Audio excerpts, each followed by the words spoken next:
with us is Dr. Shravan, who is going to talk with us about digital adoption. Thank you very much for being with us today. Thank you so much. It's my pleasure to be here. So, what's the company name that you are representing today? So, I'm the managing director of BPL Medical Technologies. It's a 60-year-old company that's been in the consumer electronics space, but also has a very strong presence in medical, which was spun off about a dozen years ago. And we are present in monitoring equipment such as ECG and critical care, ventilators, anesthesia, and imaging. And we've also got now recently a digital vertical as well. Good. So, one of the challenges for companies today when they talk about digital adoption is actually making patients better life, right? What are your company doing towards this mission? Yeah. So at a fundamental level, all of our equipment have digital solutions embedded in them, right? Such as the software or the middleware that operates them. That's been around for years. But what we're doing in the next phase of digital evolution is connected care. So, for example, if we have anesthesia machines, we integrate them with the OT charting software so that we are able to calibrate and appropriately utilize the consumables for anesthesia machines. We are connecting our critical care equipment, so the monitors and the ventilators, so that we're able to monitor multiple patients at the same time and provide alerts and clinical intelligence to our doctors. We're also working on AI solutions with radiology. So we will be embedding AI algorithms onto our X-ray machines to allow the clinicians and the technicians to improve their diagnostic workflow of X-ray machines and make it more usable, more adaptable, more clinical, improve clinical utility of X-ray machines. What are those challenges actually that companies like yours face when going through this process of adoption, of I digital think, adoption? Shara, it's a major change in mindset Yeah. of our customers to transition from conventional means of operating these equipment where technicians or clinicians are directly operating them and then getting accustomed to utilizing AI tools. It's just like the transition that we've had in any other walk of consumer electronics, for example, right? So that transition is taking place. It requires some training and education.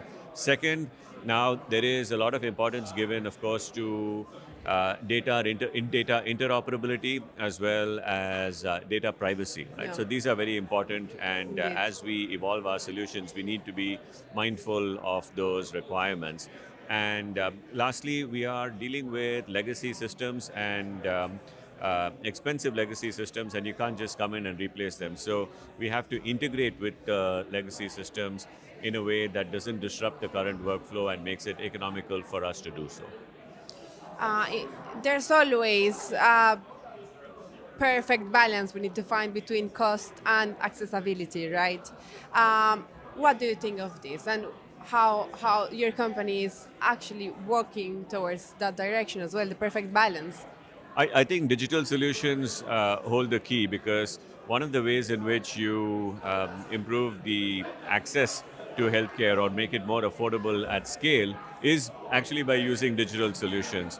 So it might require a little bit of upfront investment in terms of the capex or the infrastructure required to set up digital solutions at scale. But once you do that, you are able to utilize your resources towards a larger number of patients. Like the example I gave on connected care, connected critical care, if you're able to do that successfully through digital means and predictive solutions, you can serve more patients at the same time with less intervention from clinical specialists and providing better acuity and accuracy of interventions without increasing the unit cost per patient over a long period of time. And to finish this conversation, what would be that advice for medtech leaders and innovators overall, or who wants to jump into digital and the whole world behind it? I think it's important to co-opt the service providers, the hospitals and the doctors, make sure they are part of the journey well in advance, educate them and be educated by them on what solutions need to be developed. Make sure you are speaking to the chief information officer, not just the CFO or the medical director of a hospital, so that you integrate the solutions in a way that is clinically meaningful, affordable, and also can be easily synchronized with the systems that are currently in operation. Thank you very much, Doctor, for being with us today, and I hope you are enjoying MedTech World Singapore today. Very much, Shara. Thank you so much for Thank you having me. very much. Thank you.